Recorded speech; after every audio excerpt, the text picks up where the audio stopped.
미래를 보는 창 JTB.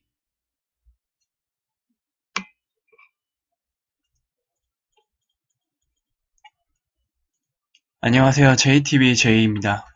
지난 영상 중에 중러가 패권에 도전하기 위해 무엇을 준비하는지에 대한 영상이 있었죠. 중국이 패권을 잡을 거라는 식의 결론을 내고 따지는 듯한 말투로 댓글을 등록하시는 분들이 아직 계시는 것 같습니다. 중국, 러시아가 2008년 금융위기 이후에 미국의 금융대권의 빈틈을 발견을 했고 그 이후 패권에 도전하기 위해 여러 가지 것들을 이제 준비했다는 것은 팩트가 맞습니다. 그래서 무엇을 준비해 왔는지에 대한 설명을 이제 드렸었고, 아무리 준비를 한다 해도 중러의 단독 패권을 잡는 일은 거의 없을 거라고 저는 보고 있습니다. 물론 치밀하게 준비해 온 것은 맞지만 미국이라는 나라는 그걸 가만히 두고 지켜볼 나라가 아니기 때문인데요. 외교의 마지막은 결국 협상입니다. 협상이 된다면 양쪽이 다극체제 정도로 힘을 나눠갖고 금융 시스템을 재편할 것이라고 본 것이고요. 그리고 그 협상이 잘 안 된다면 미국의 파워게임에 최악의 사태로 갈 경우 지정학적 리스크까지도 폭발할 수 있다는 말씀을 제가 드렸습니다. 어쨌든 이 게임에서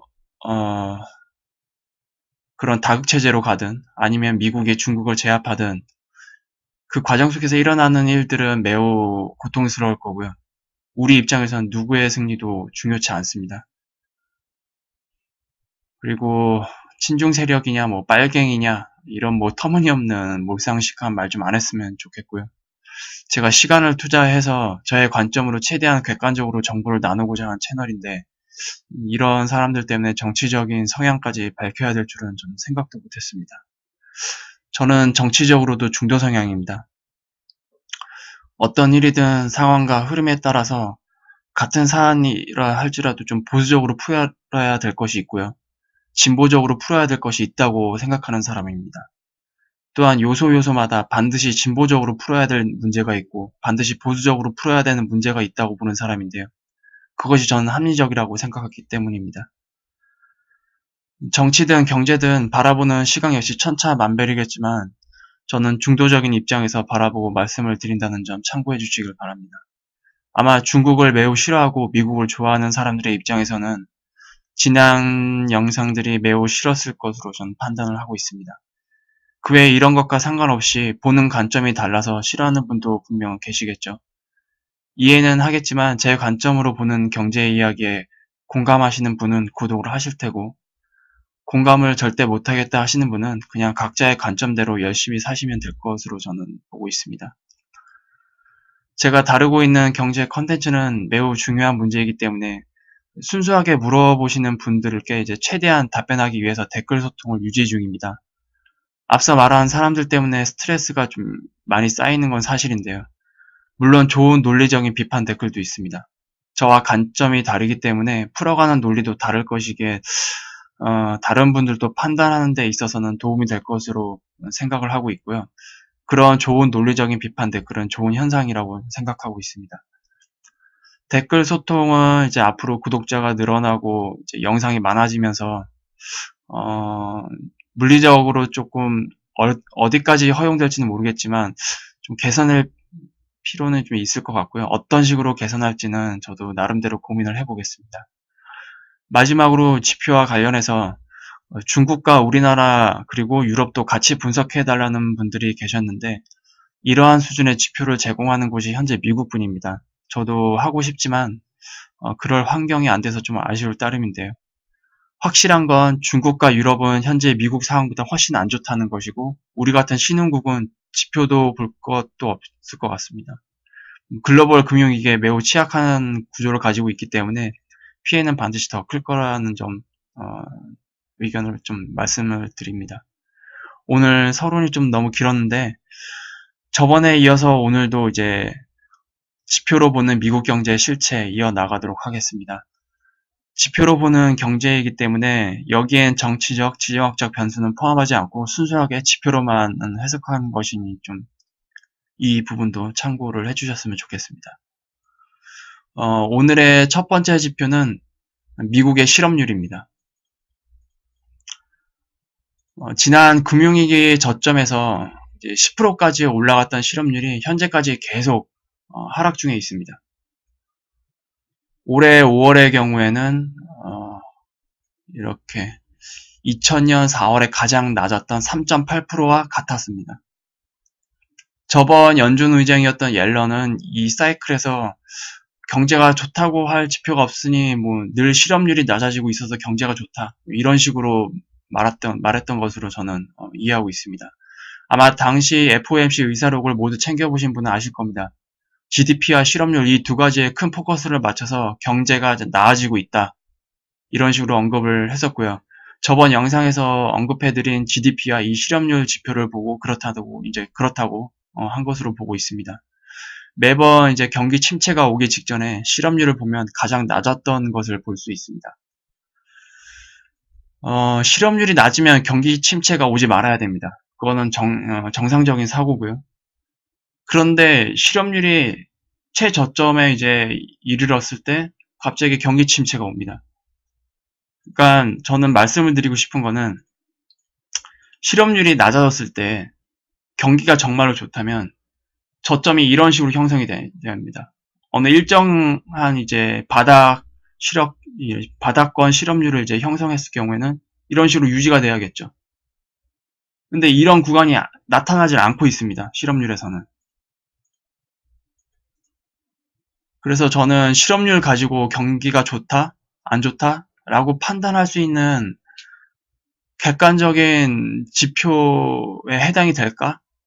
좀 그런 의구심이 좀 듭니다.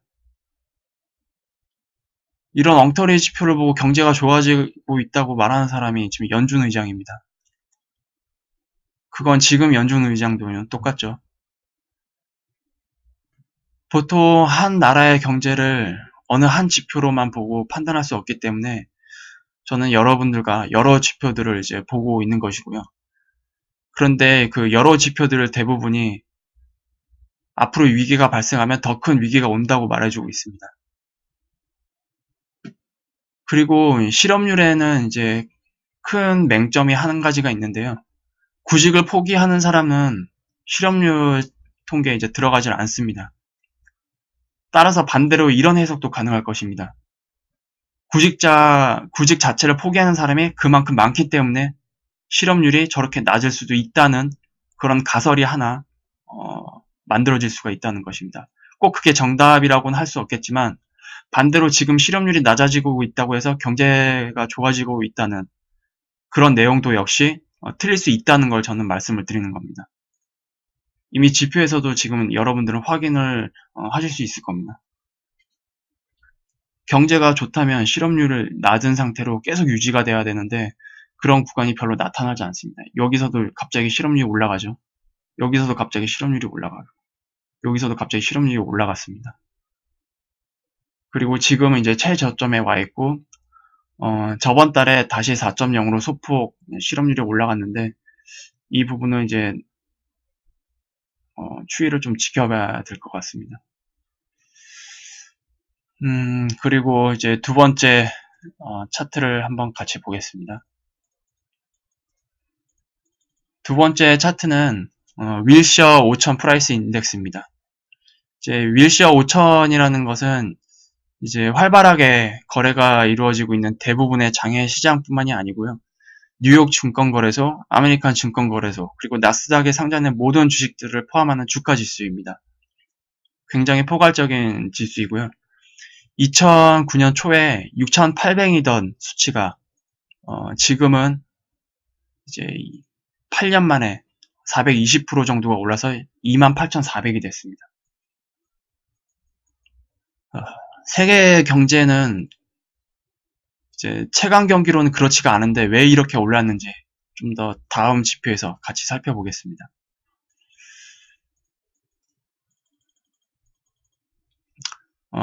윌시어 5000 지표를 현재 미국의 본원 통화로 나눠본 지표입니다.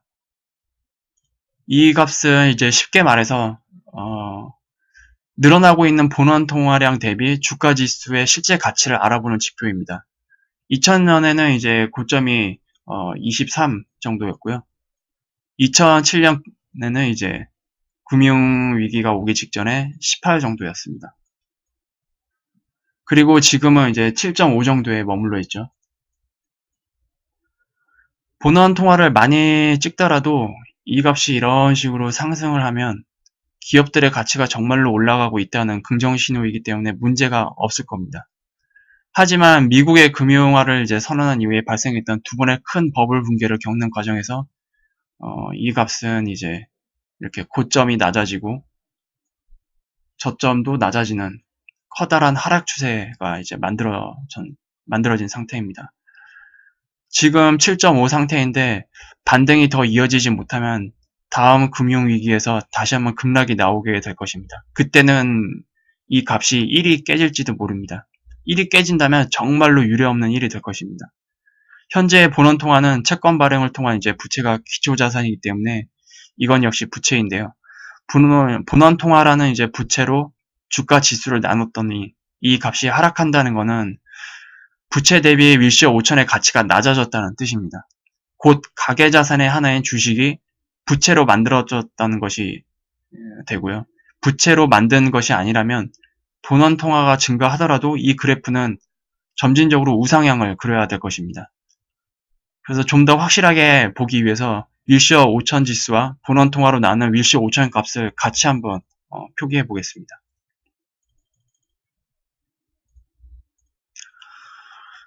남색 선은 이제 부채가 반영된 것이고요.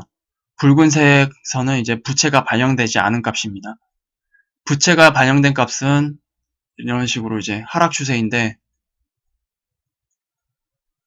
부채가 반영되지 않는 값은 상승 추세로 나타나고 있죠. 과연 이 둘 중에 어느 것이 진짜 지표일까요? 우리는 곰곰이 생각해 볼 필요가 있습니다. 제가 보는 관점에서는 남색 선이 진짜입니다.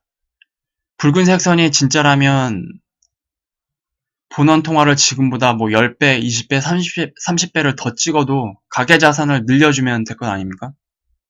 그러면 경제가 더 좋아지고 모두가 풍족해지는 거 아닙니까? 그래서 이 부분에 대해서 조금 이제 직관적으로 알아보기 위해 베네수엘라의 주가 지수를 한번 보겠습니다. 베네수엘라처럼 본원 통화를 마구 찍어내서 주가 지수를 저렇게 폭등시키면 될 것 아닙니까? 그럼 모두가 부자가 되는 거 아닙니까? 이렇게 좀 반문을 하고 싶습니다. 또는 짐바브웨처럼 하면 되는 거 아닙니까? 그래서 그 나라들이 지금 부유해졌나요? 그렇지 않습니다. 계속해서 다운 지표를 한번 살펴보겠습니다. 이 남색선은 저번에 지표로 보는 미국의 경제 1편에서 보여드린 정부의 수입을 정부의 부채로 나눈 지표이고요. 붉은색 선은 앞서 보았던 윌시어 5천입니다. 이것들 역시 미국의 지표인데 왜 하나는 오르고 하나는 내려가는가입니다. 두 지표의 괴리는 지금 역대 최대로 벌어진 상태입니다.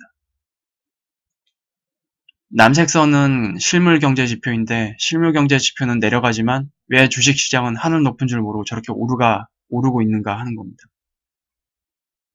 여러분 아직도 인쇄기로 찍은 화폐, 그러니까 부채로 가계의 자산을 올릴 수 있다고 믿고 있습니까? 이거는 부동산 시장도 마찬가지입니다. 댓글로 누군가 그랬습니다. 다시 위기가 오면 2008년 때처럼 화폐를 찍어서 막을 수 있는 거 아니냐고. 그리고 미국은 그것을 충분히 잘 조절할 것이라고 말을 했습니다. 저는 첫 번째 영상부터 말했습니다. 2008년대 금융위기 방어는 그저 붕괴를 유예시켰을 뿐이라고 했죠. 부채로 만든 자산은 결국 무너지고 말 것입니다. 그리고 여태 살펴본 지표들은 곧 위기가 온다고 말을 하고 있고요. 그 위기가 현실화될 경우 굉장히 최악으로 치닫는다고 말을 하고 있습니다.